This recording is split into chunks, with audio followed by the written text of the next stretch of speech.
ده هو شينبي راجع للجزيرة بعد خبر وفاة أخته بالتبني، واللي قدامك دي هي النجمو. بيوصل شينبي فعلا لبلد طفولته، المكان اللي عاش واتربى فيه، وهي جزيرة هيتوجا شيما، جزيرة معزولة عن العالم بالكامل. شينبي رجع بعد غياب سنين، ودي هي ميو أخته بالتبني أيضا. بتجري بسرعة وبتضرب فرامل، بس الفرامل ما بتشتغلش والبنت بتقع في المية. وبعدها البنت ميو بتطلع من المية وماشية مع شينبي، وحاليا الاتنين رايحين في طريقهم إلى جنازة البنت اوشيو. شينبي اتوفى ابوه وامه قبل 10 سنين، وتم تبني شينبي لعيلة كوفي. وشينبي واقف بيسمع كلام الناس عن ان موت اوشيو ما كانش صدفة، كان في علامات خنقة على رقبتها. وبنلاقي فلاش ظهر في الخلفية، وده مش مسموح اكيد طبعا لان دي جنازة. وبيجي سو وهو صاحب شينبي بيعتذر له لانه ما قدرش ينقذ اوشيو، هي ماتت وهي بتحاول تنقذ طفلة. شينبي بيهديه بكلمتين وبيسأله عن اللي حصل، فبيقول له سو ان البنت اللي هناك دي واللي هي شيوري هي اللي اوشيو ضحت بنفسها عشانها، ومن الصدمة البنت بقت خرصة. بيروح شينبي عشان ينهي مراسم الجنازة، وده اللي بيحصل فعلا. وبالليل شينبي بيعمل لهم الاكل المفضل ليهم وهو الكاري، واللي كانت بتعشقه البنت اوشيو. وبيوصل عندهم اهلان وهو الوالد، بيسلم على شينبي واهلا بعودتك يا هلا ويا غلا، وبعدين بيدخل يغير كده ويتشطف عشان ياكل. فبيقعدوا ياكلوا مع بعض، وبره البيت بنلاقي ان ميو واقفة قدام البيت. وبالليل بيتكلم شينبي مع سو ان ابو سو ما شرحش الجثه اصلا، هو فحص عليها ولقى حوالين رقبتها علامات خنق، بمعنى اخر دي جريمه قتل يا صديقي. ومحدش يعرف بعلامات الخنق دي خالص غير سو وميو وابو سو. بتوصل ميو عند شينبي وبتديله القلاده اللي كانت اوتشيو بتحبها جدا جدا، وبتمشي وبتسيبه. وده تذكار من وهم اطفال، وطول الوقت كانت البنت اوتشيو بتحتفظ بيه لان ده كان بالنسبه لها من شخص مهم جدا الا وهو شينبي. وخليك عارف يا صاحبي حاجة مهمة جدا، اليوم النهاردة هو 22 يوليو، وحاليا في اليوم التالي 23 يوليو بيفتحوا المطعم عادي جدا، الكل بيرجع لحياته الطبيعية. تعالى يا ابني هطلبك يا ابني، وزع يا ابني، امسك يا شينبي. شينبي شغال، فبيكلموا الشخص ده وبيقول له هو انت لقيت الشخص اللي بتدور عليه؟ فبيقول له شخص ايه يا عم الحاج وانا كلمتك؟ بقول له ايوه يا ابني كلمتني امبارح، انت كنت بتتكلم عن البنت المنضره دي إيه اللي سالت عليها. فشينبي مستغرب شويه بس بيعدي الموضوع. وحضره الضابط ده اسمه هو تيتسو بيوصل وبيطلب طلبه المعتاد، والاكل بيتحضر له. فبيدي لهم خبر صادم ان عيله كوباياكو اختفت بالكامل، واللي منها البنت اللي اوشيو ضحت بحياتها عشانها اختفت هي كمان. الجاره شيومي راحت تطمن عليهم فما لقيتش اي حد خالص.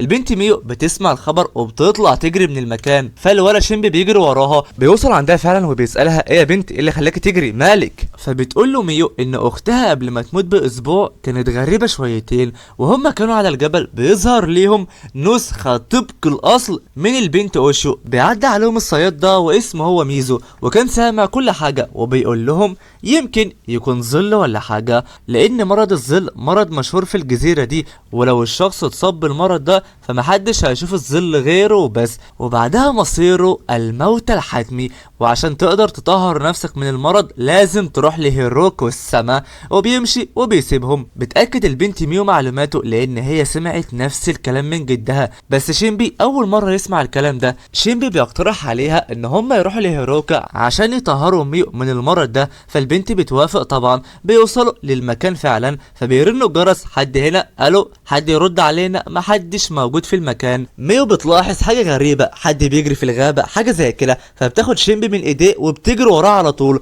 وهم بيدوروا بيسمعوا صوت ضرب نار، بيبصوا بيلاقوا ناجومو وهي مضروبة برصاصة وبتفارق الحياة. شينبي بيقرب منها فبتتكلم معاه، وهوب الرصاصة التانية بتشيل راس ناجومو وبتنهي عليها. فبتظهر من قدام شينبي ميو وهي ماسكة ميو، وضربة في نص دماغها بتنهي عليها. وخد يا شينبي انت كمان. فبتنهي عليهم كلهم في اقل من دقيقة واحدة بس.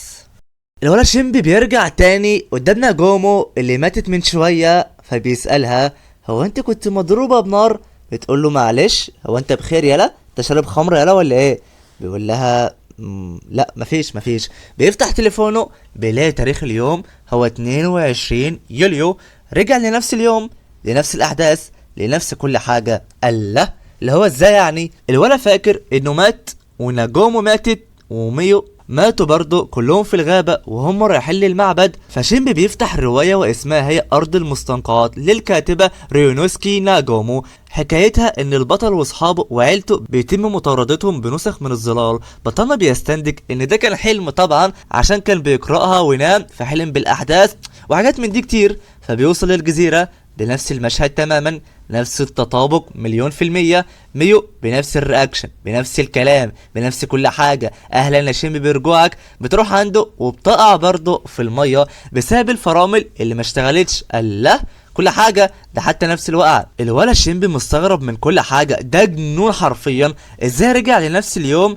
ده كابوس؟ ده حلم؟ ده ايه بالظبط؟ نفس الفلاش بيظهر برضك في الجنازة. بيبص شيمبي بيلاقي البنت الشيوري كوباياكو اللي هتختفي هي وعيلتها بكرة. فبيجي سو بنفس المشهد، انا اسف وبتاع. ولكن المرة دي بالليل شيمبي من كتر التفكير بيسيب الاكل وبيطلع برا. بيربط الاحداث، هل اوشيو ماتت من ظل ومكابح البنت ميو في شخص قاطعها، فيا ترى مين اللي عايز يقتلها في شخص وراها هي كمان؟ الولا هيتجنن من كل حاجة. بيسمع صوت الشرطي تيتسو وهو بيكلم ميو اللي واقفة قدام البيت. شيمبي شايف الموقف ومستغرب، الله، مش انا كنت سايب البنت ميو بتاكل من شوية؟ هي سابت الاكل وطلعت برا، اللي هو ازاي يعني؟ بيبص تاني بيلاقي ميو شغاله طعن طعن طعن طعن، مليون طعنه وطعنه في جسم تيتسو لحد ما صفت جسمه بالكامل. ودي نسخة ظل من ميو، وبعدها بتمحي بتبخر تيتسو حرفيا وبتطلع نسخة ظل بتاخد مكان تيتسو.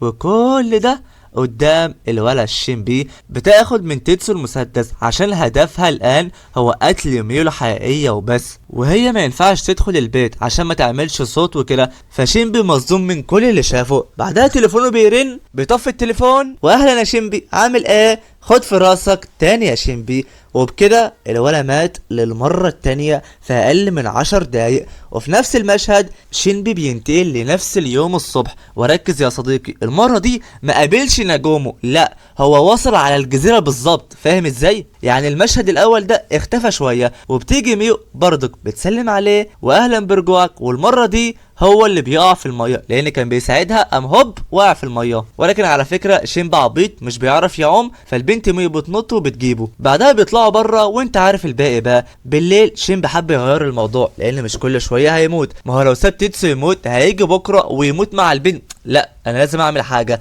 فبيبدا فعلا يعمل حاجه، بيتصل على تيتسو ان في مشكله في مكان معين فهو لازم يروح يحلها حالا. وبيروح تيتسو فعلا للمكان المعين، والولا شيمبا عمل كده عشان ما يعديش على ميو ويموت تاني. الولا الوقت بيحاول يفهم ويعيش على قد ما يقدر. بيشحن تليفونه، الباور بانك، كل حاجه جاهزه، المكان مظبوط، كل حاجه تمام التمام. بيبدا تسجيل عشان يسجل كل حاجه، وبعدها بيقفل الباب وبيدخل الشقه. الولد بيبص في المرايه بيلاحظ ان عينه كده متغير لونها شويه عن المعتاد، بس مش بيدي الموضوع اي اهتمام وبينام. وفي اليوم التاني فعلا بيجيب الفيديو لظل ميو وبيروح يوريها لميو الاصليه. البنت مش فاهمه اي حاجه. ايش هذا يا عم شيمبي؟ بيقول لها ان ده ظل وهدفه هو قتلك انت يا ميو. وبيسألها شيمبي هل اوشيو شافت ظل هي كمان قبل 3 ايام من موتها؟ فبتقول له ايوه فعلا، بس انت عرفت منين؟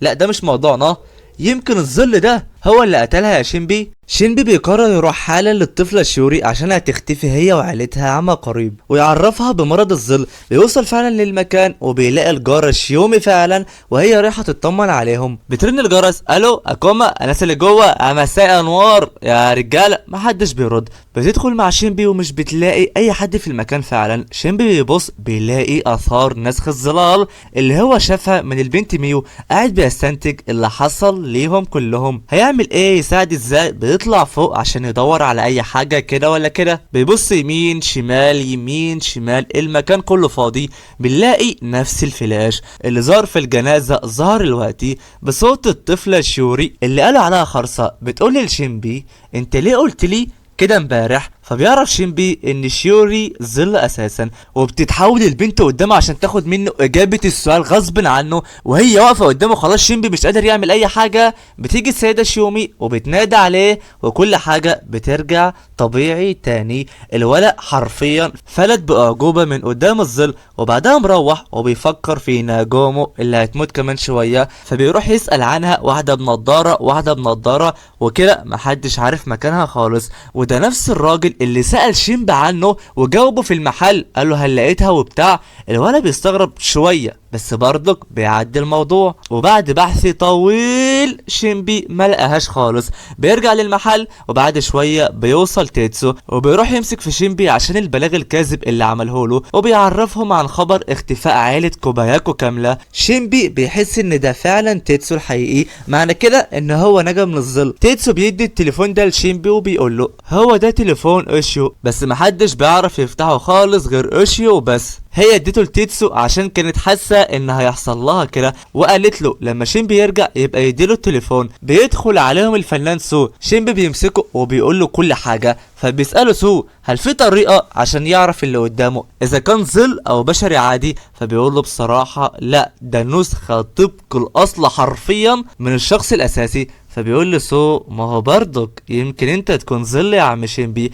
بيقول له فعلا حتى انت يا سو ممكن تكون ظل. ميو بتديهم اقتراح ان هم يروحوا للسيد كاريكيري لانه عارف تاريخ الجزيرة كامل، فمن المحتمل يكون عارف حاجة عن الظلال. بس الولا شينبي عارف لو راح هناك ايه اللي هيحصل له، هيموت هو وميو وناجومو كمان. الولا مات هناك قبل كده. فبيقول لهم بصراحة هو مفيش مشكلة وكل حاجة، بس ايه رأيكم نروح بكرة؟ العيال بتقول له بس في مشكلة لان بكرة هو يوم المهرجان، ولا شينبي هيكون في ناس كتيرة قوي قوي ومش هنقدر نتكلم معاه. بس شينبي بيلاقيها فرصة مثالية لان هي فكرة حلوة، عشان لو في ناس كتير قوي الموضوع هيكون صعب على اي ظل انهم يقتلوهم، وبكده هيكون المكان امان. فبيتفقوا على كده فعلا. وهنا البنت ميو بتدي القلادة للولا شينبي، هفكرك دايما لان القلادة مهمة جدا. وفي اليوم التالي 24 من يوليو، بعد مليون محاولة وكلمة سر وصفار وتاريخ ميلاد وكل ده، شينبي ما قدرش يفتح تليفون البنت اوشيو. سو بيدخل على شينبي بقى عشان المهرجان، ودي هي توكيكو اخت الولا سو. والبنت ميو متدلعة اخر دلع، وعلى فكرة سو بيعشق البنت ميو. وفي وسط المهرجان عين شينبي بتلمح البنت اوشيو وهي بتجري، فالولا بيسيب العيال وبيجري وراها على طول. الحاج سبيد حرفيا بيجري بيجري بيجري لحد ما بيوصل فعلا عند اوشيو اللي هو ازاي، وبدون اي كلمه البنت اوشيو بتروح تسلم عليه بسرعه. فشينبي بيلاحظ القلاده اللي لابساها اللي هو ازاي ده مفيش منها غير واحده وبس اللي هو اخدها من ميو. فبيبعد عنها وبيقول انت ميته من يومين، احنا حرقنا جثتك. فبتقول له معلش مين اللي ميته؟ انا اوشيو، انا اوشيو قدامك اهو يالا. فبيسالها إيه انت مش فاكره ولا ايه؟ تقول له ايه يا عم اللي حصل، انا مش فاهم اي حاجه. انا كل اللي فاكراه ان انا كنت تعبانه وتعبانه قوي كمان، انا كنت تحت الميه ولسه طالعه. فهمت صح يا ناسي، معلش يا شينبي انا فعلا ميته، بس انا قدامك اهو. هو انا شبح يا شينبي؟ لا ما اعتقدش. شينبي يا جدعان جاله ايرور ومش فاهم اي حاجه بتتقال، بس هو فرحان جدا جدا ان هي رجعت. الولد شينبي محتار دلوقتي، ده ظل وعامل نفسه اوشيو، بس ده متقن الدور قوي. بس ازاي اوشيو الحقيقيه ماتت قدام عينيه؟ فمفيش تفسير الا ان هو ظل. فاوشيو يا جدعان برضه بدون مقدمات مش عارف مالها بتقول له انا بحبك يا شينبي، بس الولا مصدوم يا جدعان لسه اصلا، يعني بتعترفي لي بحبك؟ هو انت ميته؟ هو انت الشبح؟ هو انت الظل؟ انا مش فاهم حاجه يا بنت، جثتك محروقه من يومين، احنا حرقناها بايدينا. هو انت ايه بالظبط؟ اوشيو بتسيبه اساسا بقى مع حيرته بقى هو مع نفسه، وبتجري عشان المهرجان اللي هي بتعشقه جدا جدا. وشينبي بيكون معاها. هنا ظل ميو في وسط المهرجان بيلاحظ البنت اوشيو وشينبي مع بعض، وبتروح الوقت وراهم. وحاليا الولد شينبي مخبي البنت اوشيو. ليه يا عم الشربو؟ لان حط نفسك مكانه، واحده ميته من يومين انت جبتها، هتقول ايه لاختها وصاحبتها واعز اصحابها؟ هتقول ايه؟ انا جبت الميته؟ لا طبعا. هو قاعد بيفكر يقول ايه، رجعت للحياه؟ لا ده مستحيل برضه. الله. البنت اوشيو بتزن عليه، انا عايز اشوف اصحابي، عايز اشوف اخواتي. ايه يا عم ابعد عني، ابعد يا عم. بس الولد معترض، يا بنت انت ميته يا بنت افهمي. وبعد كلام طويل بين الاتنين بتحكي اوشيو تفاصيل مهمه جدا ما يعرفهاش الا اوشيو وشينبي. فشينبي بيتاكد ان هي فاكره كل حاجه، بس مش فاكره ولا معلومه عن الظلال او هي ماتت ازاي او ايه اللي حصل لها بالظبط. وعلى فكره هي فعليا ظل البنت وشو. بتتصل البنت ميو بشينبي عشان يستعجل لان الاحتفال قرب يبدا، فبيقول لها تمام وانا جايلك اهو. شينبي بيخبي وشه وبيقول لها ما تتحركيش لحد ما جايلك، تمام. وبعد شويه شينبي فعلا بيوصل عند العيال. هما يا جدعان بيأمنوا بحاكم اسمه هيروكو، تمام. فهم عاملين المهرجان بقى عشان يدعوا كده، وخليك فاكر اسم هيروكو ده صديقي مهم جدا. بيجمعوا نار ومراسم عشان يحتفلوا بيه هنا بقى مع صاحبك مع حبيبتك وكل الكلام ده. هنا الفنان سو في وسط الاجواء الجميله والرومانسيه وكل ده بيعترف لميو بحبه ليها. هي طبعا يا جدعان بترفضه بكل احترام وبتقول له كلمه محترمه جدا، انت زي اخويا يا عم سو، لان البنت ميو بتحب شخص تاني. فبيجي عندهم شخص غريب محدش يعرفها وبتقول ما تزعلش يا عم سو، خليك متفائل ممكن يجيلك اللي احسن منها. العيال بتبص، الصوت، الشعر، اللبس، دي اوشيو 100%. دي اوشيو بتسلم عليهم. بس ثانيه، تسلمي على مين؟ العيال مخها ما بقاش موجود اساسا. هو انت مش ميته يا بت من يومين؟ هو احنا كل شويه هنقول نفس السيناريو ولا ايه يا بت؟ البت ميو بتدخل في اختها شمال. انت ازاي ومش ازاي؟ اكيد مش انتي، انا اختي ميته، انت مين يا بت؟ فشينبي بيمسك وشه وبيضغط عليها عشان ما تتحركش من المكان. العيال في لحظه بتعرف ان اللي قدامهم ده مش شينبي اساسا، ده ظل هو كمان. وعشان تعرف اللي حصل وظل ايه وبتاع ايه، شينبي وهو في طريقه للعيال بيلاقي ميو وهي عامله قلبان قتلت كل من كان في المكان. بترفع شينبي على طول من رقبته وبتقول له انت سجلت لي فيديو يالا ومن غير اذني، دي قله ادب يالا، وبترميه على الارض. وبتساله هو انت ازاي يا شينبي كنت عارف ان انا هكون موجوده في الوقت ده بالذات؟ الولد بيحاول يهرب بس من غير اي فايده. فبيقول ظل ميو هل الخائن هو اللي عرفك؟ احنا خطتنا قربت تكتمل وانا مش هسمح ابدا ان شخص يوقفها حتى لو كان مين. فبيوصل عندهم ظل شينبي وبيساله يا شينبي هو انت مت كم مره؟ فشينبي بيترعب اول ما بيشوفه. على كده هل كل ذكرياته مع الظل حاليا؟ ولو معاه فعلا يبقى راح في 60 داهيه. الولا في موقف صعب قوي قوي قوي. ميو بترفع السلاح وبتيجي تنزله عشان تقتله، فبيمسكها ظل شينبي وبيقول لها ما تقتلوش، لو مات هيحاول تاني. انا اقصد الحلقات، هو شكله ما يعرفش قوتها الكاملة بس مع الوقت هيعرف كل حاجة، وده هيكون مشكلة كبيرة قوي قوي في المستقبل بالنسبة لنا. انا هطلع للعيال وانت خلي شينبي قدامك، فاهمة؟ بيمسح تليفون شينبي وبيسيبه وبيقول لها ميو الباب بتاعك اعملي اللي انت عايزاه. ميو بتمسك دراع شينبي وبتكسر الدراع. وخطتهم حاليا هي ايقاظ الام. بتيجي ميو تكسر رجليه، بتلاقي طلقه بتشيل راس ميو حرفيا، وهي من الاسطوره والتاريخيه والملكه ناجومو. الظل اختفى في لحظه من قدامهم وبيروح على ناجومو بسرعه عشان يقتلها، بس بتتفادى ناجومو وفي لحظه بتضرب الارض مكان الظل الفعلي، وبالطريقه دي الظل بيموت فعليا. فبتروح ناجومو بتساعد شينبي بدراع مكسور، وبتكون عارفه ان اللي قدامها ده هو شينبي لان هي جايه الجزيره دي مخصوص عشان تساعد شينبي. فبتسمع صوت ظل وبتستخبى من المكان، وبيكون الظل هو البنت وشه وهي رايحه عند العيال. وناجومو بتقدر تفرق بين الظل وبين البشر العاديين. اللي بيقف فوق الظل ما هو الا حته لحم وبس، اما شكلهم الحقيقي هو الظل اللي على الارض. فبالتالي هما بيكرهوا لو انت دوست عليهم، دوست على الظل هتلاقي الظل من تلقاء نفسه اتحرك كده بيبعد عنك. يعني الظلال بتمسح البشر وبتاخد معلوماتهم كامله.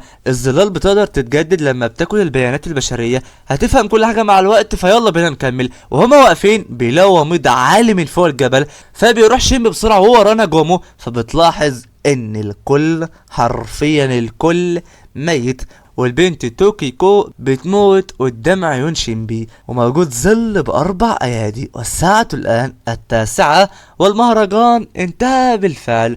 وده هو اليوم الاخير للجزيرة دي في العالم ده. هذه هي كلمات ذلك الوحش. المعبد مليان بالدماء وجبال من الجثث، الالاف من الجثث. وهنا سو لحد اخر لحظة بيدافع عن البنت ميو، والولد بيموت عشانها. ولسه ظل سو راح يقتل ميو، بس ناجومو بتديله في راسه وبتقضي عليه. الوحش بيعمل نسخة شبيهة ليها وبنفس السلاح، وهوب ضربة في راسها، فبتتوقع نجومو ان الضربة شالت راسها، فبتتفادى الضربة على اخر ثانية، وهتعرف هي عملت كده ازاي بعدين. بس خلينا الوقت في المهم. الوحش بيمسك شينبي وبيشوف عينيه وبيقوله الله، هي دي العين اللي راحت من امي يالا؟ يا سلام. ولكن السؤال هو، هي ليه معاك يالا؟ انت تقدر تتحكم في الوقت يالا؟ البنت اوشيو بتحاول تقاوم ظل شينبي، فبيقول لها هو انت بتعملي ايه يا بتاع انت واحده مننا يا غبيه، ظل زينا زيك. وبياخدها لبعيد وبيمشي من المكان. وشينبي الان بلا حول ولا قوه. البنت ميو بتتمحي قدام عينين الاتنين، وللمره التانيه ميو بتموت قدامه وما بيقدرش يعمل لها اي حاجة. كل الظلال بتتجمع في مكان واحد والجثث كلها بتختفي من قدامهم. ودي هي وجبة الام عشان تصحى تاني. وفعلا بتصحى وبينزل عليهم ظل كل لما بيعدي من قدام شخص، حرفيا يا جدعان بالمعنى الحرفي. يعني انت تخيل بيبخروا، اللي هو اتمحى اتبخر اتباد. الظل بيلتهم الجزيرة بالكامل، وانا مش ببالغ لان حرفيا ده اللي بيحصل. شينبي بيعيط قوي قوي قوي على كل اللي راح، ما قدرش يعمل اي حاجة، ما قدرش ينقذ سو ولا توكيكو ولا حتى ميو ولا اوشيو، الكل بيموت قدام عينيه. ناجومو بتعتذر له هي كمان لانها ما قدرتش تساعده، والوقت راح. فبيقول شينبي راح، انا عارف ان هو راح بس انا اللي غلطان، انا ما عملتش اي حاجة.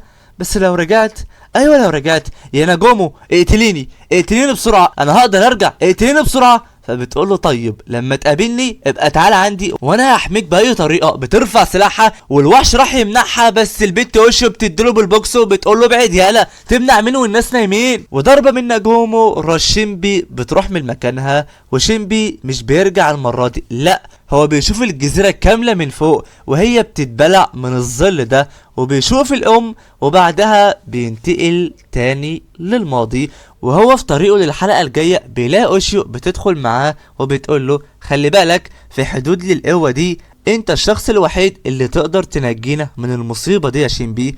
بيرجع شينبي فعلا لليوم 22. وركز، شينبي المرة دي ما ساعدش البنت ميو ولا اي حاجة، لا هو وقع في المية ومكملين طريقهم. والحدث اللي قدامك ده من بعدها وهم رايحين للجنازة، لان شينبي كل ما بيرجع مش بيبدأ من نفس النقطة بالظبط، بل بيقدم شوية شوية شوية. اول مرة كان قابل ناجومو، تاني مرة نزل من السفينة، اما تالت مرة نزل بالظبط قدام الجزيرة، وبعدها وقع في المية. نقطة بداية الحلقة كل شوية بتتقدم مرة عن التانية، بتتحرك قدام شوية والتانية، يعني ما ينفعش يموت كل شوية، لان فعلا زي ما قالت اوشيو للقوة دي حدود، لان ممكن شينبي يفضل يعمل كده وتوصل نقطة البداية ليوم ال24 اللي اصلا الكل هيموت فيه، وبكده مش هيقدر يعمل اي حاجة نهائي. وطبعا عارف ان انت زهقت وانا زهقت والعالم كله زهق، احنا شفنا شينبي ونفس التكرار مليون مرة. المرة دي خلينا نغير شوية، هنروح عند ناجومو وهي وصلت فعلا للجنازة، فبتدخل بيقابلها كيري وبيعرفها على طول، بيقرب منها فبتحط رجلها على الظل بتاعه. الظل مش بيتحرك، ده انسان طبيعي جدا جدا. فناجومو بتشتمه شويتين لان هي مش بتطيقه اساسا، بتكرهه من وهي صغيرة لانها كانت على الجزيرة دي اصلا ومشيت بقالها 14 سنة. بيجي اعلان وهو والد اوشيو وبيسلم عليها. هي كانت بتيجي المطعم دايما وعارفة اوشيو وعارفة ميو اساسا، كانت بتلعب مع اوشيو كده بقى وشوية حلويات وحركات. وحاليا اوشيو ماتت. بيتكلم اعلان عن ان شينبي رجع والوقت بيغير وجاي كمان شوية. فبتروح ناجومو عندهم وبتسأل مين ده اساسا شينبي. بيعرفها اعلان ان هو ابن اعز اصحابه ووالديه ماتوا من 10 سنين. فناجومو بتمشي وهي عارفة ان شينبي الشخص اللي كان قدامها في السفينة. فبيجي عندها اعلان وبيعرفها ان اوشيو ما ماتتش صدفة كده، بل كان في اثار خنق على رقبتها. وبيقول لها هل يا ترى هو نفس الحادث اللي حصل لريونسكي قبل 14 سنة يا ناجومو؟ ناجومو بتسمع الكلمة من هنا بتروح بسرعة عند الجثة، بتفتح التابوت وبتلمسها كده وبتسأل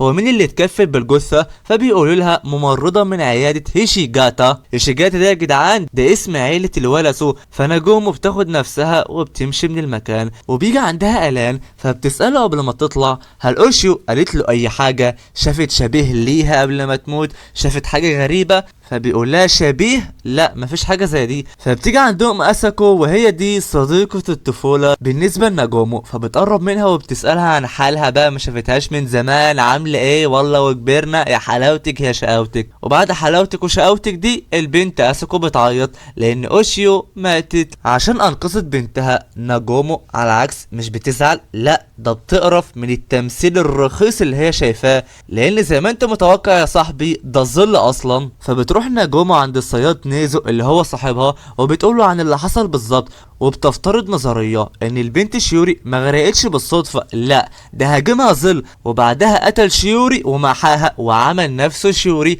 وبعدها انقذتها ميو، ولما رجع قتل ابو شيوري وام شيوري وبدل الاتنين بظل. بتدي ناجومو تليفونها لنيزو عشان لو حد رن يبقى نيزو اللي يرد عليه. بيوصل شينبي للجنازه فعلا وبيروح بردك وبيقول لشيوري عن الشبيه وكده وبيعرفها ان اسمه ظل فخلي بالك منه. فبتروح اساكو وبتساله هو ليه قال كده بالظبط وعايز ايه من كلامه. فبيبص وشه كده على ظلهم فبيلاقي نمله بتعدي عليهم وعلى ظلهم، فظلهم بيبعد كده تلقائي، فبيعرف ان اللي قدامه ما هم الا ظل. فبيغير كلامه ان دي كانت قصه بقى ومنهاوي متحركه وراجل مستنقع والله العظيم سلام سلام. بعدها بيستغربوا منه وبيمشوا وبيسيبوه، وبيعرف شينبي ان العيله دي كلها ظلال وميته اصلا، وحاليا هو بيدور على ناجومو. والظل بتاع ميو نسخت ظل ابوها الان. هنا شينبي بيسأل كل الناس عن ناجومو ناجومو ناجومو، فآلان بيديله معلومات الاتصال بيها، فبياخدها شينبي فعلا وبيتصل على الرقم، فبيرد نيزو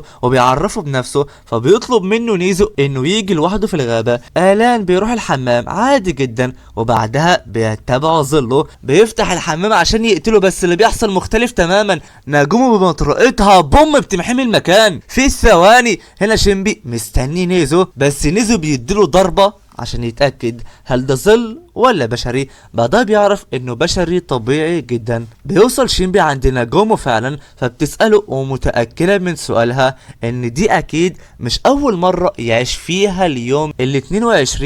بعبارة تانية شينبي مسافر عبر الزمن، فالولد بيطير من الفرحة لانها اختصرت عليه شروحات واثباتات وظل وكلام وموت وكل ده. فبيقول لها بكل بساطة ايوه دي حقيقة. بيوريها شينبي القصة بتاعتها اللي هي قصة رجل المستنقع، وبيقول لها ان الظلال هما نفس الوحوش اللي في القصة بالظبط صح. بتقول له ايوه فعلا انا قابلت ظل في الجزيرة دي من 14 سنة، انا مصدقاك بسبب التجربة دي، والظلال بتستهدف العائلات، يعني طالما قتلت اوشيو هتقتل ميو وابوها كمان قريب جدا. بس زي ما شفنا من شوية ظل آلان ناجومو قضت عليه، وبكده مش هيبقى للظل تاني خالص، لما بتقتل ظل فمش بيرجع تاني، ونيزو هو كمان الظل بتاعه قضى عليه يعني محدش يقدر ينسخه، ولكن ناجومو لا ممكن ينسخوها عادي جدا. شينبي بقى بيسلم عليها وبيتكلم معاها وبيعرفها ان بعد 54 ساعة هيتم القضاء على كل المدينة في المهرجان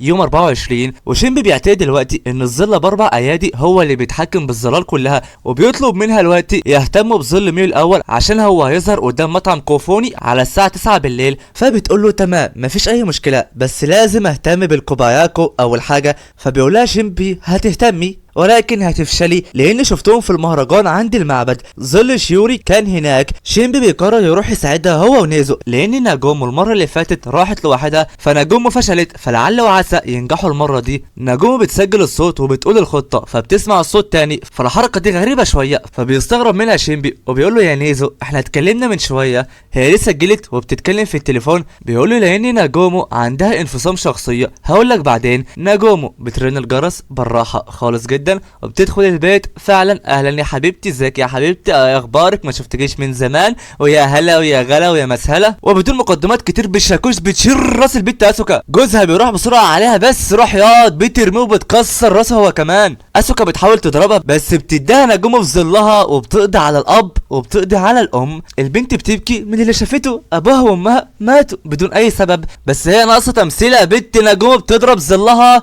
بس الغريب قوي قوي انها بتتفادى الضربة وبتتحرك بسرعة جدا وبترمي ناجومو على الارض وبتطلع فوقها وبتخنقها. البنت بتقول لها انت خطيرة جدا لا ومش كده وبس، انت عارفه ازاي بتقتلي الظلال؟ شكلك مع الخاين يا بت، ده انت بتقدري تتحركي اسرع من الظلال. هو انت ازاي بشريه؟ هل انت اساسا بشريه يا بت؟ نجوم وهي بتموت بتمسك عصايه وبتطعن بيها الظل في اخر لحظه، الظل بيتعصب وبيطلع يجري من المكان. نجوم بتمسك المطرقه بتاعتها وبتبعت رساله بسرعه لرجالتنا. نيزو بيدي سلاح لشينبي وبيقول له انا وانت اللي هنوقف الظلال، فاهم؟ بيقول له فاهم، يلا بينا. نجوم بتطلع فوق عشان تدور على الظل، بتدور هنا مش بتلاقي اي حاجه، بتقف كده بتستشعر وجوده وراها وبتقول له ملهاش لازمة، أنا عارفة إنك ورايا وعارفة حقيقتك فعلا، ولو فكرت تنسخني هقتلك بدون أي رحمة. الظل بيتحرك في ثانية لا ثانية على الأرض كده وبيتفادى حركة والتانية والتالتة وبيقول لها باي باي وبتطلع تجري من المكان. بيحاول نيزو يضرب مهما يضرب، ولكن مش بيقدر يصيبها ولو مرة واحدة بس. البنت بتجري وتعالي يا حلوة رايحة فين؟ عمك شينبي قدامك يا بنت. فعلا الولا شينبي بيمسكها، البنت بتعضه بس خلاص يا حلوة يا عسل انت.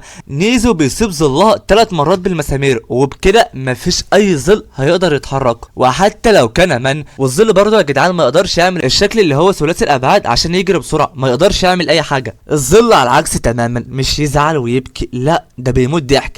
نجومو بتقول ان الظل ده مختلف عن اي ظل، فبتساله نجومو هل هي اللي قتلت اوشيو؟ فبيقول لها ايوه، خنقتها، ذبحتها، قتلتها. فشينبي بيقول لها ليه اوشيو بالذات؟ هي عملت لك ايه؟ فبتقول له النهايه جايه قريب، انا كده همشي من المكان وعيلتي هتكون معايا، وبتموت ضحك. بس بتنتهي ضحكتها وبتنتهي هي شخصيا من نجومو ضربه بس كده. السلام عليكم. الظل بيتبخر من قدامهم، واعرف يا صاحبي ان نجومو ليها شخصيتين في جسم واحد، هي واخوها اللي اسمه هو ريونسكي اللي مات بسبب الظل، وهو اللي بيقدر يقتل الظلال. وبالليل بيتعرف ريونسكي شخصيا على شينبي. هي لما بتربط شعرها ريونسكي بيكون موجود، هو اللي بيتحكم وكده، ولما بتفك شعرها فبترجع نجوم المتحكمه. بتحذر شينبي وبتقول له ما تخليش كلمات الظل تأثر فيك، هل هتقدر تقتل ظل ميو يا شينبي؟ فبيقول لها ما اعرفش بس انا هحاول. بيوصلوا قدام البيت فبتقول له نجومو اتصرف على طبيعتك خالص واحنا هنراقب المكان يا شينبي. شينبي بيدخل ايه ده؟ هل ده الظل؟ بس لا يا صاحبي، دي ميو العبيطه بتعيط بسبب البصل. البت مش بتعرف تطبخ، واللي كان بيطبخ مكانها زي ما انت فاكر اللي ولا شينبي. فشينبي بيهديها وبتاع، والوقت شينبي هيعمل الاكل بيطمن لان هي مش ظل، واصلا الظل ما دخلش البيت في اول 3 حلقات فمستحيل يدخل البيت اساسا. ناجومو ونيزو قاعدين بره البيت، شينبي بيعمل الاكل وكله طبيعي جدا. بيسمع شينبي صوت حد وهو بيقول له انا جعان. بيبص كده يا ترى مين؟ ايه ده؟ اوشيو؟ للمرة التانية الولد شينبي بيترعب وبيقع على الارض، حاجة طبيعية جدا. بس اللي مش طبيعي شينبي بتقول له وبكل برود يلا يا شينبي مالك يلا، هو انت شفت شبح؟ بيقول لها يا بنتي انت ميتة، احنا نرجع لنفس الموال، ميتة وشبح وازاي ظهرت والحوارات دي. انت يا بنتي جيت البيت ازاي؟ مش المفروض تظهري يوم 24؟ انت ايه اللي خليكي تيجي بدري؟ فشينبي بتقول له هو انت عرفت ازاي؟ قال لا ولا شينبي بقولك على حاجة، انت ممكن ما تصدقنيش بس يوم المهرجان هيحصل مشكلة كبيرة جدا وحوش الظلال هتاكل الجزيرة كلها. فبيقول لها يا بنتي هو انت كنت هناك ازاي يعني؟ مش فاهم حاجه. بتدخل عليهم ميو فهوب بيخبي البت اوشيو، ما هو ملهاش تفسير، البنت ميته، خبي يا ابني خبي. الان بيمس عليهم، شينبي بيدي ورقه لاوشيو بعد 5 دقايق نتقابل في الاوضه، اتفقنا؟ فبتديله لايك، يعني الدنيا متوتره بقى والدنيا هي بتديله لايك، الله عليك يا بنتي، وانت يا صاحبي حط لايك وتعال نكمل. شينبي بياخد طبقين كده من الكاري وبيروح الاوضه فعلا. اوشيو شغاله ايه ما اقولكش، اكلت كل الاكل. شينبي بيفكر دلوقتي هل يقتل الظل ده؟ هو معاه سكينه ويقدر يقتله لان هو بياكل، بس يمكن الظل ده في صفنا، دي ساعدتني المره اللي فاتت، لولاها ما كنتش رجعت. اقتلها؟ لا ما اقتلهاش. اقتلها؟ لا ما اقتلهاش. فبينزل السكينه فعلا وبيقرر انه ما يقتلهاش. اوشي بتقرر تساعده عشان يوم ال 24 ما يرجعش تاني، ولا الظلال ولا حد هيموت والدنيا تبقى حلوه. فبيسالها شينبي هل هي كمان تقدر تنسخ البشر؟ الاجابه لا. الساعه الان 9:15، ربع ساعه وهيوصل ظل ميو. نيزو واقف بقناصته مستعد اتم الاستعداد. نجومو واقفه عند البيت عشان اي حاجه تحصل، واحسن حاجه يا صاحبي في نيزو ان هو بيتكيف في الساحه. انت هتفهم انا قصدي ايه كمان دقيقتين. هو مش معتمد على كلام شينبي بقى والمستقبل والماضي، هو معتمد على الوضع الحالي وبس. وبنرجع لشينبي واوشيو، شينبي بيتكلم معاها عن ظل البنت ميو اللي هيجي كمان شويه، فالاتنين بيستعدوا عشان هو هيظهر تحت دلوقتي. بتخبط ميو على الباب، فهوبا البنت وشه بتستخبى وشينبي بيفتح الباب يتكلم كلمتين معاها وبتمشي وبتسيبه وكله تمام التمام، لان مستحيل ان ميو تطلع الشقه. بعدها ميو تاني بتخبط، فالولد بيفتح الباب تاني بس ميو داخله بسكينه، فبتدخل تشيل شينبي على طول عشان تقتله، بس وشه بتضحي بنفسها وبتاخد الضربه مكانه وبتضرب ميو. الظل بيتحرك بيمسك السكينه بسرعه وبيطعن في ظل البنت وشه وبيجرحها كمان، وبتقف قدام شينبي ومستعده تقتله حالا. الولد شينبي ذكي برضه بيفتح ستاره الشباك. ميو بتسال ظل البنت وشه ليه هي واقفه في صفه، فبتقول لها عشان انا بحبه. ميو بتروح عشان تقتله لسه رايحه، بس نيزو بيديها ضربه بيشق دماغها يا جدعان. وهو ده والتكيف مع الموقف اللي قدامه، مستعد لاي تغيير هيحصل. هو المفروض على كلام شينبي ان ظل ميو يكون موجود تحت، بس ما حصلش كده. هل بقى يستنى ويعمل اعذار؟ لا لا لا، لازم يتعود على طول. بتدخل نجومه بالمطرقه عشان تقتل ظل وشه، بس شينبي بيقف في طريقها وبيدافع عنها. فبتقول له يا شينبي هو انت ناسي ولا ايه؟ مش قلت لك ما تخليش اي ظل يضحك عليك، هيأثروا فيك يالا. فبيقول لها شينبي انا عارف انك بتكرهي الظلال وعايزه تتخلصي منهم، الظل ده انقذ حياتي مرتين، ضحى بنفسه عشاني من غير ما يتردد ولو ثانيه واحده، فعشان كده لو سمحتي ما تقتليش ظل اوشيو، عالجيه يا نجومه لو سمحتي. فبتقول له تمام، القرار قرارك، انا ما عنديش اي مشكله. ويا صاحبي عشان تكون عارف البنت ميو سليمه السليمه، تمام تمام التمام. نجومه بتسمع صوت ظل البنت اوشيو تمام اللي هو صوتها عادي، فبتعرف ان هو نفس التسجيل الصوتي اللي طلب منها تيجي للجزيره. مش بيقدروا يعالجوا دراع البنت وشه، فبيختفي دراعها بسبب الضرر اللي حصل لها. بتسمعها نجوم صوتها والتسجيل الصوتي وهو بيقول ان يوم 24 الظلال هتقتل الكل، والوحيد اللي يقدر يوقف المشكله دي كلها هو شينبي. بس الظل مش فاكر اي حاجه. وبعدين اساسا هي البنت وشه ازاي عرفت كده؟ نيزو مش مهتم لكل ده، بيسال شينبي هو ليه ظل ميو ما راحش تحت البيت زي ما انت قايل يا عم شينبي؟ فبيقول له بصراحه انا مش عارف، بس انا عندي احساس ان ظل ميو عارف ان ظل شيوري مات، يمكن كلهم بيتشاركوا المعلومات مع بعض. بيقرروا جماعتنا ياخدوا ايشو كحليف ليهم. لحد الان ما هي ممكن تتغير ولا حاجه.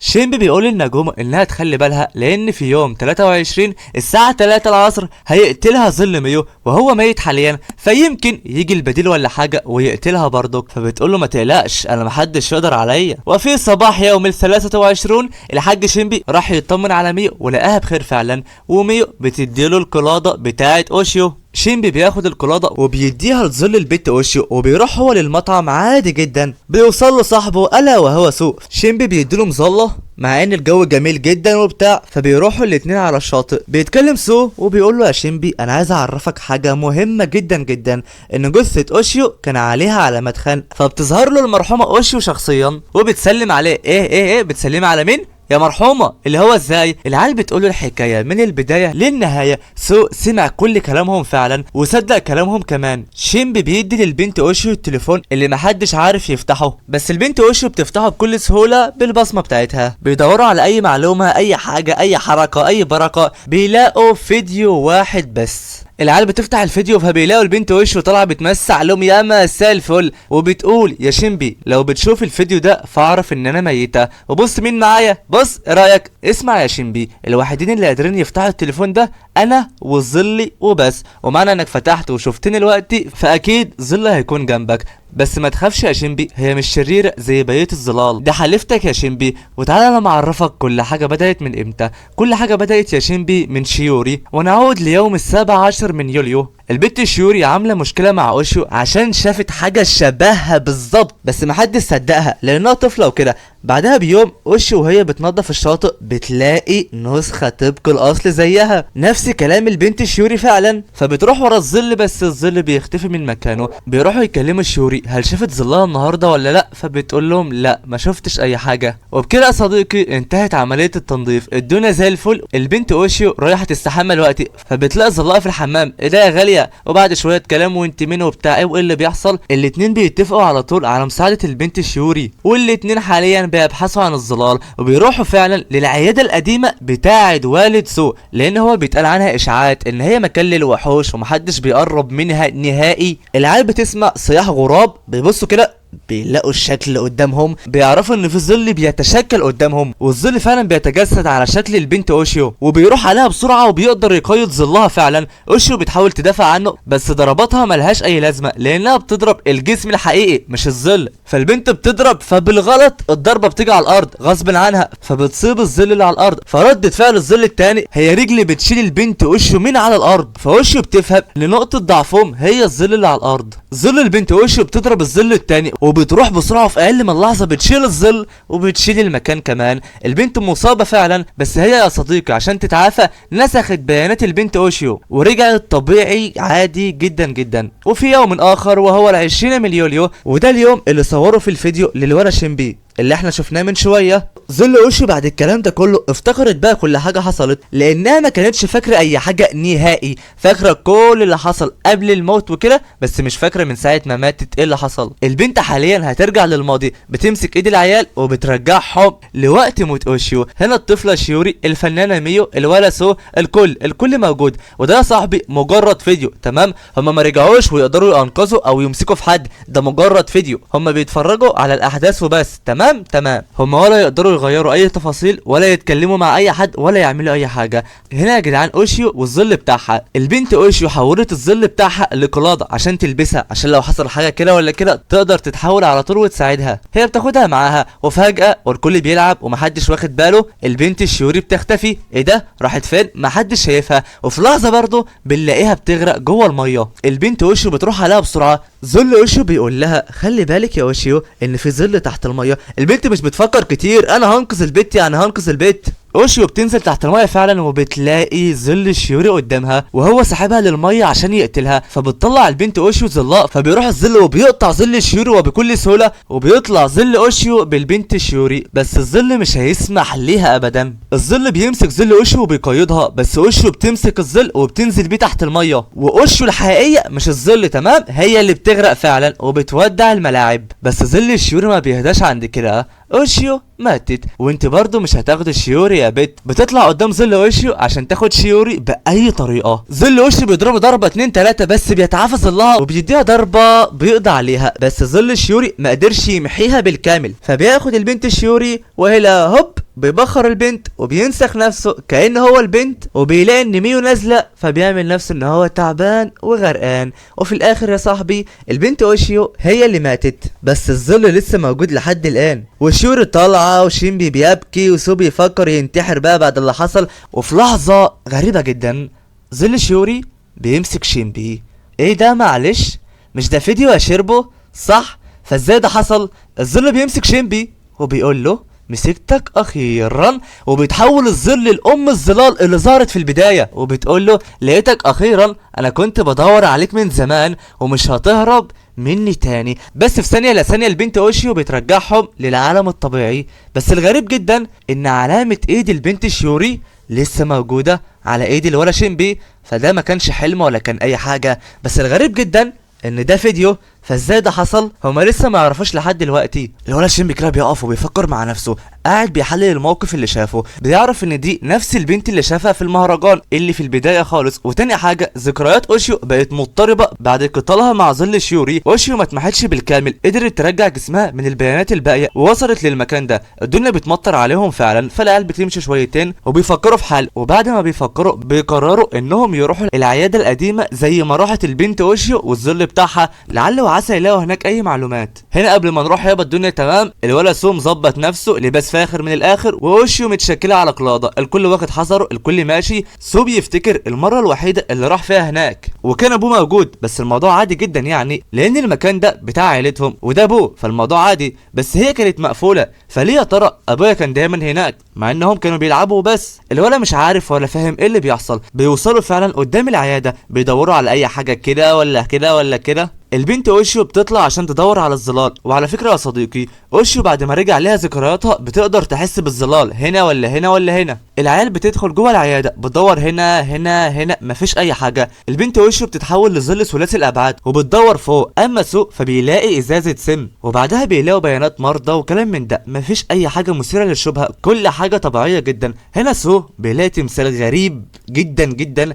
التمثال ده عندهم يا صديقي وهو حاكم الصيد واسمه هو ابيسو، بيدور شينبي على الاسم فبيلاقي فعلا، بس اسمه على النت باسم هيروكا، مفيش اي معلومات عنها غير الاسم وبس. شينبي بينادى على اوشيو عشان تدور في المكان ده، فالبنت بتدخل وفعلا بتلاقي باب. العيال بتدخل للمكان فعلا، بس حاليا استراحه محارب. العيال بتقعد كده، العيال جعانه بتاكل وبتدلع نفسها، وبعد تفكير طويل وهم بياكلوا اوشيو بتحس ان التمثال اللي قدامها جواه حاجه كده، فبتخليه ينور، فبتلاقي فعلا جواه مفتاح، فبتقطع خصله من شعرها وبتقدر تنسخ نفس المفتاح، وبعدها بتفتح الباب اللي قدامنا ده، واوشيو بتحس ان في ظل موجود تحت. العيال بتنزل فعلا واوشيو بتعرفهم ان الظل قدامهم. العيال بتروح فعلا وبتلاقي اثار محو شخص بس قديمه جدا جدا. شينبي بيتحرك وفي ايده سلاح نيزو، فبيلاقي فعلا الظل بيقرب منه، والظل اللي قدامك ده يا صاحبي مش بيشوف بس هو بيحس وكده. شينبي بيضرب بس الظل بيتفادى كل ضرباته، فبيروح بسرعه على سو عشان يضربه. سو بيمسك المضرب وبيدير على عينه، بس الظل بيتشكل على هيئه المضرب وبيتحرك حركه والتانيه، وبعدها بيطلع منه وبيرمي سو على الارض. الولد شينبي متردد جدا جدا، خايف يضرب يصيب صاحبه،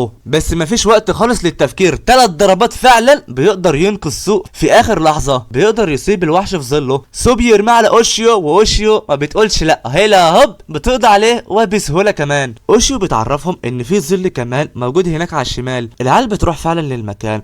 اوشيو رجعت دراعها يا جدعان، بس هي ما تعافتش بالكامل لان هي ما خدتش بيانات كامله. وخليك عارف يا صديقي ان اوشيو والولا شينبي حاولوا ينسخوا مسدس المسامير بتاع نيزو، هم قدروا يعملوا كده فعلا بس هو ما اشتغلش، لانك لازم تقضي على الاصلي عشان المنسوخ يشتغل. واللي في ايد شينبي ده هو منسوخ فعليا، لان في مزايا كتير قوي قوي. يعني مثلا يا صاحبي الاصلي الغاز والمسامير ممكن يخلصوا عادي جدا، اما ده مش بيخلص خالص لان اوشيو نسخت كل حاجه بما فيها المسامير والغاز. يعني معاك عدد لا نهائي من الضربات. العيال وهي ماشيه بتسمع صوت طلق ناري، فبيدخلوا الكهف بسرعه. لسه بيتحركوا بيلاقوا اوشيو بتقول لهم انهم متحوطين بالوحوش من كل مكان، والظلال بتبدا هجوم على السريع على ابطالنا. وسريع سريع كده يا صاحبي اعرف ان نيزو ونجمو نازلين للعيال تمام التمام. شينبي والرجاله بيجروا من الظلال بس الهروب ما بيدومش خالص. سريعا ما بيتداركوا الموقف، سيو ضرب الاول، اوشيو تقطع التاني والتالت والرابع، وشينبي بيثبت الخامس والسادس. اوشيو حالتها صعبه جدا فبتقع على الارض بسبب دراعها. الظلال بتقرب عندهم بس سو بيولع في المكان بالكامل بالنار.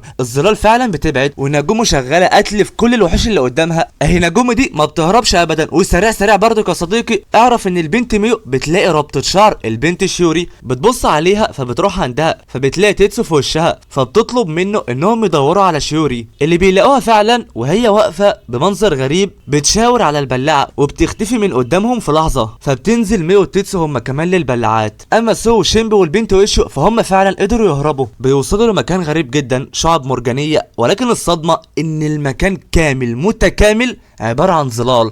الشعب والحاجات دي كلها ظلال منسوخه من اولها لاخرها، وكل ده من اعماق البحر. اوشيو بتنهار اكتر واكتر بسبب قطع ظلها من البنت ميو. هي عشان تتعافى لازم تاخد بيانات اصليه، بس الكلام ده مستحيل لان البنت اوشيو اساسا ميته. وده السؤال اللي بيفكروا فيه حاليا وهم مش عارفين يعملوا ايه بالظبط. وصلوا اخيرا لاجابه ان اوشيو تمحي دراعها وخلاص. والرجاله قاعده بتفكر وبتتكلم بيسمعوا صوت توكيكو وهي بتقول لهم الكل يثبت مكانه. ولحد الان نجومو ونيزو لحد الان مش عارفين يدخلوا الكهف، لان الكهف زي ما انت شايف محمي بالحديد ده ومحدش قادر يدخل منه. بيتكلم نيزو فعلا عن اسطوره هيروكو، بس هو مش حاكم صيد، لا ده اسم الكهف اللي احنا موجودين فيه حاليا، لانه كان متصل مع البحر وكان وسيله لامدادات في الجيش والكلام ده، ولكن الجيش قفله في النهايه بعد الحرب. ده كلام قديم سمعه نيزو بس اتضح حاليا انه حقيقي. نجومو بتسمع صوت حد فبيستخبوا هما الاثنين. مين بقى اللي موجود عندهم؟ البنت ميو وحضره الضابط تيتسو. هما لسه ماشيين لحد الان. وصلوا للمكان بتاع نجومو ونيزو اللي ما قدروش يدخلوا منه. شيوري بتمحي القضبان من المكان في ثانيه لثانيه وبتختفي تاني، فميو بتكمل جري وراها ونيزو ونجومو وراهم هما كمان. وانا يا جدعان سيو مستغرب جدا، هي ليه اخته جنب الظلال؟ الموضوع واضح، اكيد مستنسخه بقى وكانت ميته من زمان بقى، فدي ظل بقى وانا ما كنتش اعرف. فبتقول تيكوكو ان هي جايه تاخد ظل معيب عار عليهم، ظل خائن كانوا بيدوروا عليها من زمان قوي. اخيرا ظهرت يا اوشيو. وهي بتتكلم وبتقرب منهم شينبي سريع سريع رفع المسدس وطلقات من المسدس على ظلها وبيقدر يثبتها زي ما اتعودنا 3 ضربات بقى وكده خلاص وقفت. بس يا صاحب الصدمه الفعليه ان تيكوكو بشريه عادي مش ظل ولا اي حاجه. البنت بتمد ضحك وبتقول له انا اسفه يا شينبي بس انا بشرية عادية جدا، انت تقدر تقتل الظلال بس البشر لا يا حبيبي.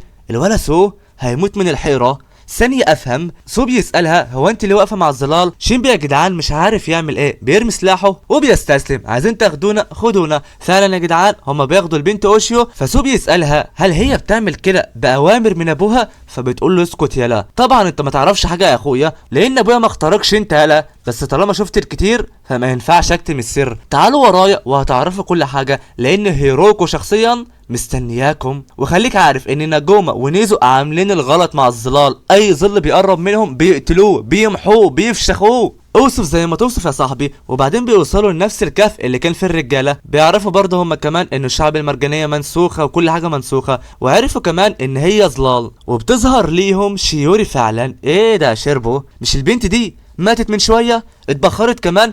هقول لك لا، هي ناجوما لما جيت تضربها البنت عملت نفسها ان هي اتبخرت او تلاشى، انما هي نزلت من تحت اساسا. الصدمه بقى مش في كده، الصدمه في ان شيوري عارفه ان ريونسكي في جسم ناجومو اللي هو اخو ناجومو. عرفت كده لما كلمته الصبح في البيت. فريونسكي بيعرف هو كمان ان دي هي هايني، لان طالما عارفاه يبقى مفيش غيرها. وبيظهر الوحش باربع ايادي بيطلب منه ظل شيوري ان هو يقتل نيزو وناجومو حالا. نيزو بيحس ان الموضوع خطير جدا ومستحيل يقف قدامه، فبيطلب من ناجومو ان هي تهرب لان مستحيل يقدروا عليه. فريونسكي بيرفض الفكره، وطبعا كالمعتاد شيوري بتصدمنا اكتر واكتر. وعارفه كمان سر ريونسكي ان هو بيشوف الزمن متقدم ثانيتين. فاهم ازاي؟ يعني هو بيتوقع اول ضربه بوم العجوز بيضحي بحياته كده نوكتاون الاول، اما الثانيه فبيتوقعها ريونسكي في نص دماغه فبيتفادى الضربه والعديد من طلقات النار وبيهرب من مكانه. وهو لسه بيهرب بياخد ضربه في ظهره. الوحش والشيوري بيسيبوه وبيقولوا كده كده هيموت. وحاليا رايحين يقابلوا شينبي واوشيو ومتوقعين جدا ان توكيكو جابتهم عندها. وفعلا يا جدعان العيال وصلوا قدام ظل طويل المدى ونازل على الارض. والساعه الان 9، وزي المرة اللي فاتت حان وقت وجبة هيروكا. شينبي بيسمع كلماتها وبيفهمها، الولا بيترعب. هي دي فعلا اللي اكلت الجزيرة كاملة متكاملة، هي ام الظلال وهي هيروكا. وعلى فكرة دي مش هيئتها، هي واخدة هيئة اول شخص هي نسخته، واسم البنت هو هايني. وهي حاكم هيتو جاشيما ام الظلال، وبقالها فترة وهي مش قادرة تمشي ولا تعمل اي حاجة، والسبب ان هي بقت ضعيفة وهي حاليا محتاجة جسم بديل. طبعا كل الكلام ده هو كلام البنت توكيكو. بتتحول هيروكا الى شيوري قدام العيال كلهم. هي فعلا اللي قتلت اوشيو وقتلت ميو قبل كده وناجومو واكلت الجزيره، هي سبب الخراب ده كله. شينبي بيتحرك عليها فبيلاقيها اتحولت قدامه وكل الظلال راحت تدافع عنها، فبيرجع شينبي مكانه بسرعه لان لو اتحرك حركه كده ولا كده هو ميت. فهيروكا بتتعصب جدا، فتوكيكو بتقول لها اهدي عشان اكلك الحقيقي وصل فعلا. ودي يا صاحبي هي ممرضة شغالة عند والد سو. وهقول لك احصائية مهمة، في المتوسط بيموت 4 اشخاص كل سنة على الجزيرة دي. عندك الامراض، عندك الحوادث، واي شخص بيموت كانت عيادة والد سو بتاكل الجثث لهيروكا. وطالما عيلة سو موجودة هيفضلوا يعملوا كده دايما. بتفتح هيروكا التوابيت، اول شخص هو ده، اما التاني والصدمة هي اوشيو شخصيا، وهي دي جثتها الحقيقيه. اما الجثه بتاعت امبارح كانت مزيفه لان ابو سوق كان مبدلها اساسا. شينبي بيتعصب جدا جدا عليها ومستغرب برضك هي ليه توكيكو واقفه مع الظلال، وهل هي عارفه من البدايه ان هيروكا هتقتل اوشيو؟ ولو عارفه فهي ليه ما وقفتهاش؟ لان توكيكو صديقه مقربه جدا جدا من ميو، واوشيو اخت ميو، فليه بتعمل كده؟ فبترد على توكيكو وبتقول له انا فعلا كنت عارفه، بس انا ما توقعتش ان اوشيو هتتعاون مع ظلها عشان تنقذ البت شيوري. فكان مصيرها زي مصير اي حد، وهو الموت الحتمي. عشان هي فضوليه ما كانت تقف مكانها وتسيب شيوري تموت ولا تنتهي والحوار خلص. يعني كان ليه لازم كل ده اساسا؟ فسو بيتجنن عليها وبيقول لها ليه؟ فبتقول له اسكت يلا، انت ما تعرفش اي حاجه، انا عملت كل ده عشان ابوك وبس، انا مالي اساسا، انا مالي ومال كل ده، المفروض انت اللي تكون مكاني مش انا مال امي يا عم، انا مستحيل اكون هنا اساسا ولا بحب كده، بس انا مغصوبه على كل ده لان ده خيار الوحيد. لو ماتت هايني هتموت امي هي كمان، لان امي وامك ظل اساسا، وانا بحبها جدا ومش عايزاها تبعد عني وحتى لو كانت ظل. وهايني بتاكل اول جثة فبتقرب عشان تاكل التانية اللي هي اوشيو. شينبي هيتجنن، ايديها بتقرب من الجثة، الولا مش عايزها تلمس اوشيو ابدا حتى لو ايه حصل، فبيتدارك الموقف وبيأمر اوشيو ان هي تنسخ المسدس. البنت فعلا بتعمل كده وبتديله مسدس المسامير وبيثبت الظل اللي ماسك اوشيو، فظل اوشيو في ثانيه الا ثانيه بتقطعه وبتمسك جثه اوشيو الحقيقيه قبل ما تتاكل، وفعلا قدروا ينقذوا الجثه. وحاليا شينبي واقف قدام هايني، فتوكيكو بتساله هو انت ليه واقف في وش الظلال؟ ليه يا شينبي؟ هل هتقدر عليهم؟ مستحيل، نهايتك معروفة وهي الموت. فوشيو بتقول لها اوعي تستهيني بالبشر يا بنت انتي. هايني بتتعصب جدا وجابت اخرها، فبتحول الممرضة لظل بشع وبتأمرها بقتل كل اللي قدامها حالا. بس ظل وشه يا جدعان بتروح بسرعة وبتقطع رجليه الاتنين، بس الظل بيديها وبيرميها على الجدار وبرجله فوق دماغها نازل عليها. بتقف وشه تاني وفي ثانية بتضرب الظل وبتنهي عليه. شينبي بيقرب من هايني وراح ينهي عليها اخيرا، ماسك المسدس. بصة واحدة من هايني بنلاقي ان سلاح شينبي مقسوم وكل صوابعه اتقطعت بالكامل، ووراه الوحش ب4 ايادي وبيكون معاه ميو. فبيهددهم الوحش ان لو حد فكر يعمل اي حاجة هيقتل ميو، هيمسك راسها ويفجرها زي البيضة بالظبط. توكيكو بتتعصب جدا، ايه يا عم انت بتعمل ايه؟ ده حبيبتي انا. فبتسأله هو انت ليه بتعمل كده؟ ميو ملهاش علاقة، ده ما كانش الوعد اللي بينا. بيقول لها وعد؟ وعد دي خالتك يا بيت، الكل هيموت بكرة وحتى لو كان من كل اللي في الجزيرة هيموتوا. بتقول توكيكو الاتفاق ما كانش كده. وبعدين ثانية بكره مين هيموت ومين هيعمل؟ مش المفروض ان هايني تاكل وجبتها الاخيره اللي هم دول عشان جسمها يرجع تاني وترجع لنا امنا؟ مش دي كانت خطه ابويا برضه؟ ولا هو كان بيضحك عليا ولا ايه بالظبط؟ فبيقول لها الوحش خدمتنا عيله هيشيجانا بطريقه ممتازه جدا، بس كده كفايه قوي. وهلا هوب وعلى طول بيضرب بالمسدس طلقه في صدرها، بس الولا سو بيدافع عن اخته وبيموت هو مكانها، والطلقه التانيه من الوحش بيموت توكيكو هي كمان. والظابط تيتسو يا صاحبي بيوصل عند ناجومو فعلا وهي بتودع الحياه، فبتساله ناجومو عن البنت ميو، مش انتوا الاتنين كنتوا مع بعض؟ بيقول لها ايوه فعلا، بس خطفها من قدام وحش وانا ما قدرتش اعمل اي حاجه، انا اللي عملته ان انا هربت وبس. فبتقول له كويس لان انت ما كنتش هتقدر عليه. فبتساله الوقت عن سلاحه، فبيقول لها ان السلاح وقع منه وهو بيهرب. ويا صاحبي خليك عارف ان ناجومو ماتت تمام، عشان ما اشرحش كتير. ريونوسكي هو اللي بيتحكم حاليا كده، ناجومو ميته خلاص.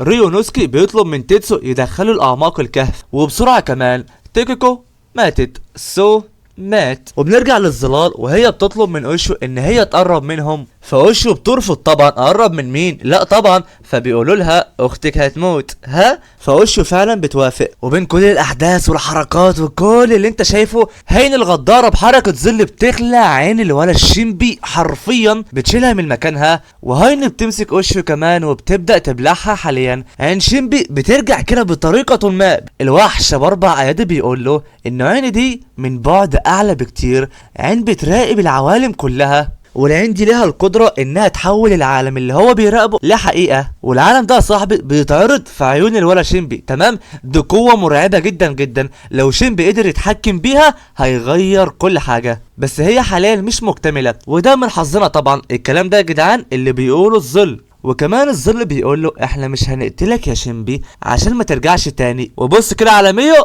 طخ فرمت راسها زي البيضة قدام عينك. انت هتشوف كل حبايبك بيموتوا قدام عينك ومش هتقدر تعمل لهم اي حاجة، اخرك تتنفس وتتفرج من بعيد زي الكلب الذليل. كلب ايه يا عم؟ ده الكلب احسن منك يا عم شينبي. شينبي بيفكر حاليا خلاص ما عندوش امل غير ان هو يرجع، بس هيرجع ازاي؟ كل حاجة انتهت وما قدرش فعلا ولا يحمي اوشيو ولا يحمي ميو ولا يحمي سو ولا توكيكو ولا ناجومو ولا يعمل اي حاجه. وفي ظلمات اليأس بيجيله النور، ضربة نار في دماغ الوحش بتفرتك دماغه من نفس الحركه من الاسطوره ريونسكي. بس ما عادش اسطوره، ليه شربه؟ لانه اخد طلقه في عينه ومات هو كمان. وحاليا وفعليا ميو ماتت، اوشيو ماتت، ناجومو ماتت، ريونسكي كمان مات. بس الغريب ان سيمبي بيضحك وبيشكر ريونسكي. ليه يا عم الشرب؟ ايه اللي حصل بالظبط؟ لانه شرب السم اللي اخده من الولا سو لما هم لقوه في العياده. الولا شينبي قبل ما ينزل يا صاحبي فكر ان هو ياخد السم احتياطي، مين عارف ممكن يحتاجه، ممكن يحصل، ممكن وممكن. وفعليا ده قرار صحيح بنسبه مليار في المية. الولا شينبي شرب السم وبيودع الملاعب للمره المليون. وركز في الحته دي، ظل اوشيو بيقدر يعكس التهام هايني. اوشيو بتحاول تطلع كل قوتها وفعليا قربت تبلع هايني. هايني بتترعب من قوتها وبتقول لها انت فعلا البيضه. الوحش بيجي من وراها بسرعه عشان يضربها فوق راسها ويقتلها ويخلص عليها. بس اوشيو بتختفي من قدامه هي وشينبي عشان يرجعوا ويبداوا حلقه جديده. بس المره دي مش شينبي لوحده، لا والف لا، المره دي بتكون معاه البنت اوشيو. الاتنين بيكونوا مع بعض. والان بتبدا حلقه مختلفه تماما، والحلقه دي بتبدا لما كان بيتكلم مع ناجومو، وهي دي اوشيو يا صديقي. بدايه جديده كليا، ونحن الان في اليوم المعتاد وهو ال 22 من يوليو.